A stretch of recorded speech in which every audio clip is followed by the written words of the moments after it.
السلام علیکم ورحمۃ اللہ وبرکاتہ۔ بسم اللہ الرحمن الرحیم۔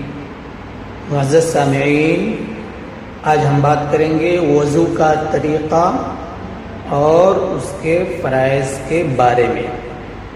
معزز سامعین، جب انسان کو وضو کی ضرورت اور حاجت پڑ جائے تو سب سے پہلے اس کو ایسی جگہ کا انتخاب کرنا چاہیے جہاں سے پانی نیچے کی طرف چلا جائے، یعنی اونچی جگہ کا انتخاب کرنا چاہیے، اونچی جگہ پہ بیٹھ کر کے وضو کرنا چاہیے۔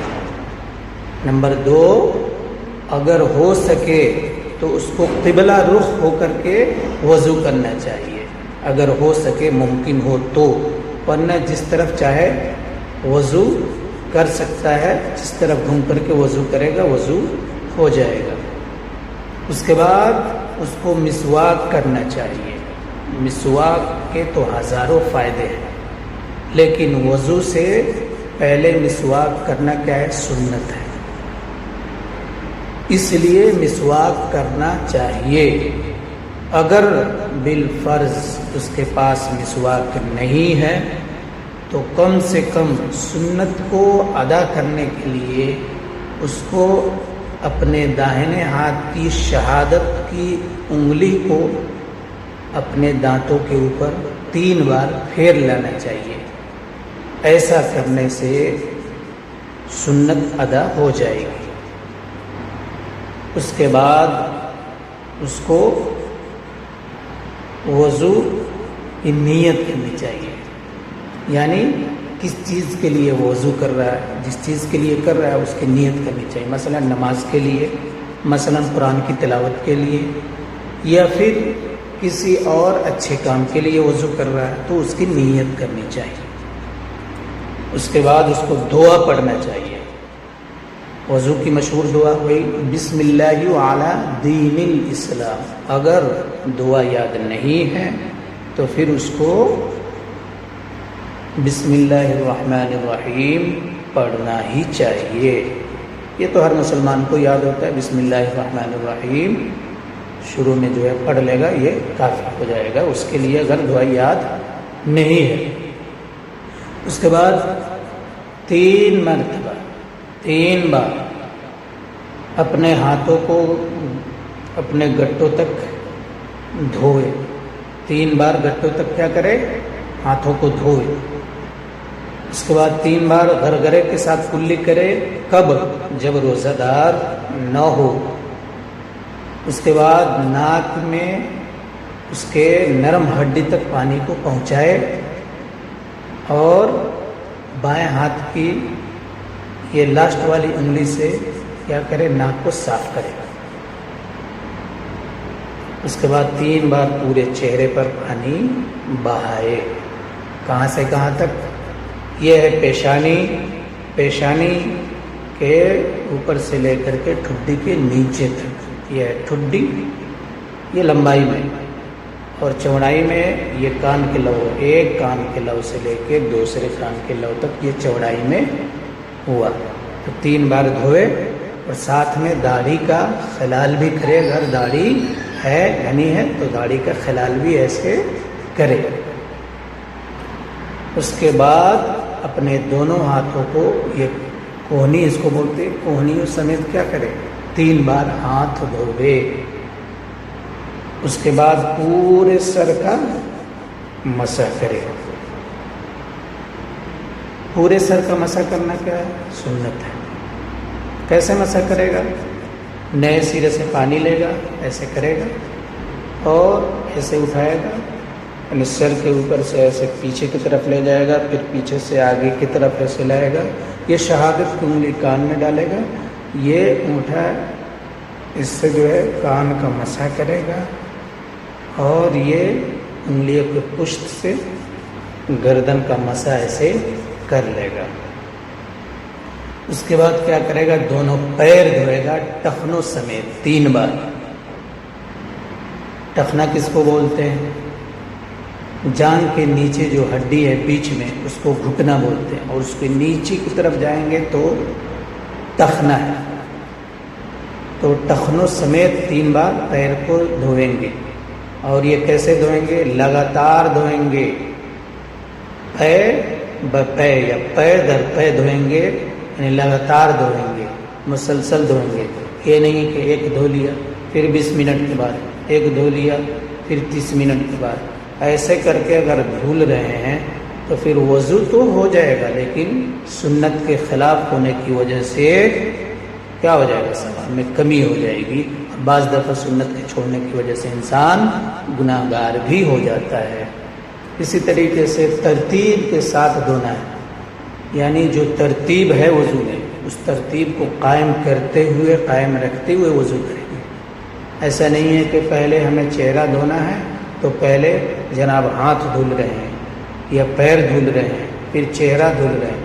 ایسا کرنے سے بھی وضو ہو جائے گا، لیکن سنت کے خلاف کام کرنے کی وجہ سے یا تو ثواب میں کمی ہو جائے گی اور گناہ گار بھی ہوں گے.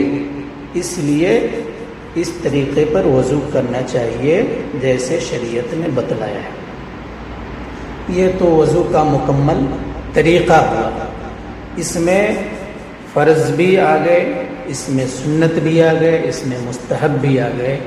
اس میں بعض سنت ہے، بعض مستحب ہے، بعض فرض ہے. فرض کا نمبر سب سے پہلے ہوتا ہے، اس کے بعد سنت کا، اس کے بعد مستحب کا. مستحب کون سے عمل کو بولتے ہیں؟ مستحب اس عمل کو بولتے ہیں کہ انسان اگر کرے گا تو اس کو ثواب ملے گا اور نہیں کرے گا تو اس کو گناہ نہیں ملے گا.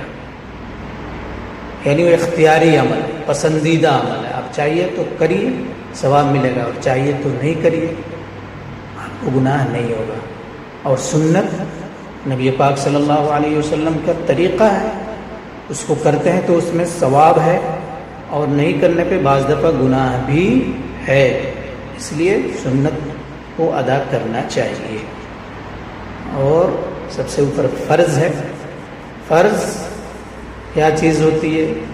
وہ چیز ہے کہ ہر انسان کے لیے کرنا وہ ضروری ہے. اگر انسان اس کو نہ کرے تو وہ چیز ہی حاصل نہ ہو. مثلا وضو میں جو ہے کتنے فرض ہے؟ 4 فرض ہے. وضو میں کتنے فرض ہے؟ 4 فرض ہے. کون کون سے؟ نمبر 1 پورے چہرے کا دھونا. پورے چہرے کا دھونا کیا ہے؟ وضو میں فرض ہے. کہاں سے کہاں تک وہ ہم نے بتلا دیا. اور نمبر 2 دونوں ہاتھ کی انگلیوں سمیت دھونا. نمبر 3 چوتھائی سر کا مسح کرنا. چوتھائی کتنا ہے؟ پورے سر کا 4 حصہ کریں گے، اس کے ایک حصہ کو چوتھائی بولیں گے. تو وضو میں کم سے کم ایک حصہ، یعنی سر کا جو ایک حصہ ہے اس کا مسح کرنا کیا ہے؟ فرض ہے. اور پورے سر کا مسح کرنا کیا ہے؟ سنت ہے. اس لیے اگر پورے سر کا مسح کریں گے تو سنت بھی ادا ہوگا اور فرض بھی ادا ہو جائے گا. ٹھیک ہے؟ تو اس لیے پورے سر کا مسح کرنا یہ اچھی بات ہے کہ اس میں سنت بھی آ جائے گی اور فرض بھی آ جائے گا. لیکن کم سے کم چوتھائی، اگر وہ بھی چوتھائی بھی نہیں کیے تو فرض نہ ادا کرنے کی وجہ سے وضو نہیں ہوگا، وہ چیز ہی حاصل نہیں ہوگی. اور نمبر 4 دونوں پیر ٹخنوں سمیت دھونا. یہ چوتھا نمبر کا فرض ہے. یہ 4 فرض ہیں. اگر ان میں سے کوئی بھی ایک چھوٹ جاتا ہے تو ہمارا وضو نہیں ہوگا. اس لیے کم سے کم ان 4 فرض کا خیال کرنا چاہیے وضو میں. ان چاروں میں سے کوئی ایک بھی چھوٹا تو وضو نہیں ہوگا. نمبر 1 پورے چہرے کا دھونا. نمبر 2 دونوں ہاتھ کی انگلیوں سمیت دھونا. نمبر 3 چوتھائی سر کا مسح کرنا. نمبر 4 دونوں پیر ٹخنوں سمیت دھونا. اور جب یہ کر لیں گے وضو مکمل ہو جائے گی تو پھر کیا کریں گے؟ وضو کی دعا پڑھیں گے. مشہور دعا کیا ہے؟ اللہم اجعلنی من التوابین واجعلنی من المتطہرین. اور اس کے ساتھ دوسرا کلمہ بھی پڑھ لیں گے، اشہد ان لا الہ الا اللہ واشہد ان محمدا عبدہ ورسولہ۔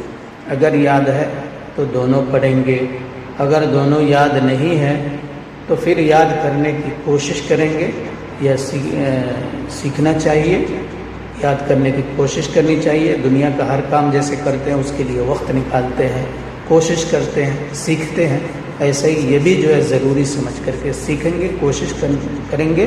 جب تک یاد نہیں ہے تب تک جو ہے نہ پڑھنے میں کوئی دقت اور حرج نہیں ہے، لیکن کوشش کو جاری رکھیں گے۔ جب یاد ہو جائے گا تو پھر پڑھیں گے۔ اللہ تعالی ہم سب کو سمجھ اور عمل کی توفیق دے۔ وما علینا الا البلاغ۔